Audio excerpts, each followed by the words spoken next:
मार्च 2024 को अपने सरून थाना क्षेत्र के अंदर एसबीआई के एक एटीएम में चोरी की वारदात हुई थी। एटीएम को गैस कटर के द्वारा काटकर और उसमें से पैसे निकालकर लेके गए थे। तो ये जो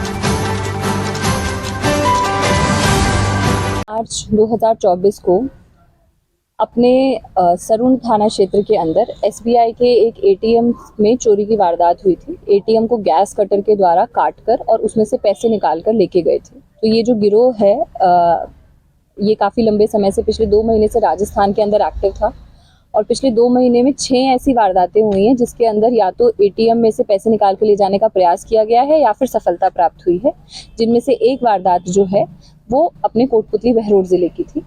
इसके अंदर जिला पुलिस को इसमें सफलता मिली है और सफलता मिलने पर 3 अभियुक्तों को इसमें गिरफ्तार किया गया है, जिनमें से इनका जो सरगना है जिसका नाम इंद्रजीत है वो पंजाब का रहने वाला है। और इसके खिलाफ अगर हम इसके बैकग्राउंड में जाएं तो यह व्यक्ति 2013 से एटीएम की ही लूटों की वारदातों की घटनाएं करता आया है। इसका क्राइम रिकॉर्ड अभी भी पूरा जो है वो मंगवाया जा रहा है और इसने अभी अगस्त में ही 5 साल जेल में रहने के बाद अगस्त में ही ये बेल पर वापस आया था और उसके बाद इसने एक नया गिरोह बनाया और गिरोह बना के इन वारदातों को अंजाम देना शुरू किया। इसके लिए जो हमारी पूरी टीम थी जिसके अंदर एडिशनल एसपी साहब सीओ साहब के निर्देशन में एसएचओ प्रागपुरा, हमारी डीएसटी टीम, विशेष रूप से मैं मेंशन करना चाहूँगी हमारी क्यूआरटी के कांस्टेबल मनोज जिनका बहुत विशेष योगदान रहा। उसके अलावा रूरल इनफैक्ट हमने इसमें एक इंटर डिस्ट्रिक्ट कोऑर्डिनेशन का रेंज स्तर पर इफेक्टिव प्रयोग करते हुए रूरल एसपी साहब के साथ बात करके जो वहाँ के डीएसटी इंचार्ज हैं सब इंस्पेक्टर साहब वो भी हमारी टीम का हिस्सा रहे और इसमें हमारी टीम ने कंटिन्यूस एफर्ट किया। हज़ारों की मात्रा में सीसीटीवीज़ चेक किए और चारों तरफ ज़िले के चारों तरफ के सीसीटीवीज़ चेक किए गए और उसके बाद फाइनली हमें ये सफलता प्राप्त हुई, जिसमें जो रिकवरी है उसमें जो एटीएम के अंदर से जो लगभग 12 लाख रुपए गए थे वो सारे रिकवर करे जा चुके हैं। जो गैस कटर है वो रिकवर किया जा चुका है। घटना में प्रयोग 3 गाड़ियां जो हैं वो डिटेन की गई है और इस प्रकार से ये एक अच्छी सफलता जिला पुलिस के हाथ लगी। मैम, वारदात का तरीका किस तरीके से हुआ? ये लोग पहले रेकी करते थे और इनका पर्टिकुलर तरीका ये भी था कि ये जो रेकी है ये पहले दूसरे दिन नहीं करते, ये लंबे समय पहले रेकी कर लेते हैं। रेकी करने के बाद ये उस जगह पर देखते हैं कि कब गार्ड है कब गार्ड नहीं है या फिर गार्डेड है कि नहीं है और रेकी करने के बाद फिर अकॉर्डिंगली डिसाइड करते थे। डिसाइड करने पर जैसे जो हमारी वारदात है जो यहाँ के एसबीआई बैंक में हुई है उसमें ये बात सामने आ रही है, करीब 2 महीने पहले रेकी करके गए। इन्होंने ये देखा कि 5 बजे गार्ड चला जाता है, उस हिसाब से इन्होंने अपना टाइम डिसाइड किया और 5 बजे के बाद वारदात को अंजाम दिया।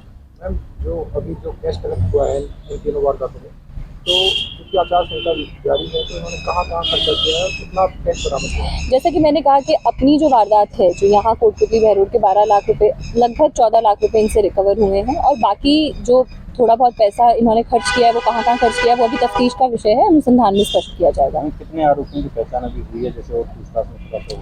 3 लोगों को गिरफ्तार किया गया है, जिनमें एक तो ड्राइवर है, एक इनके सह अभियुक्त जो पूरी प्लानिंग में साथ था और इसके अलावा एक और अभियुक्त को नामजद किया गया है जो जोधपुर का रहने वाला है, जिसको गिरफ्तारी के प्रयास जारी है और उसको भी जल्दी गिरफ्तार कर लिया जाएगा। हम राजस्थान में एक के बाद एक एटीएम लूट की वारदात के सामने आ रही है। पुलिस अपना काम करती है, गिरफ्तार करके लाती है आरोपियों को, बरामद भी करती है राशि, लेकिन बैंक फिर भी इस ओर ध्यान नहीं देते हैं। सुरक्षा व्यवस्था को लेकर क्या कुछ पुलिस विभाग की तरफ से कुछ किया गया है?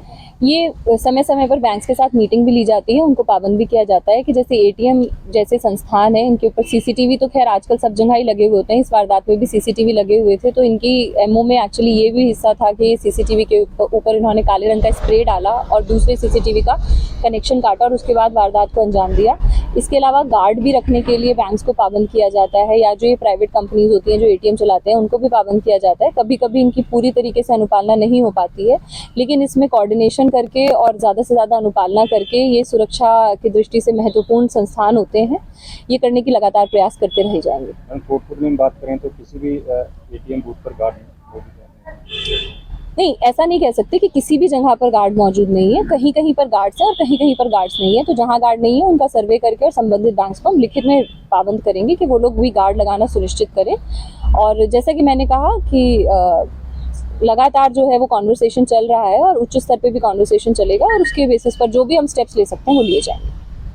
मैम क्योंकि चुनाव चल रहा है और चुनाव को ध्यान में रखते हुए तो विशेष रूप से अगर अपन देखें तो समय समय पर नाकाबंदी भी करते रहते हैं। Inter state border, inter district border, हमारे बॉर्डर पर नाके जो है वो हमारे ऑलरेडी चल रहे हैं और गश्त जो है वो बहुत इंटेंसिवली चल रही है। आज की तारीख में SST FST जो हैं वो भी एक्टिव हैं ज़िले के अंदर।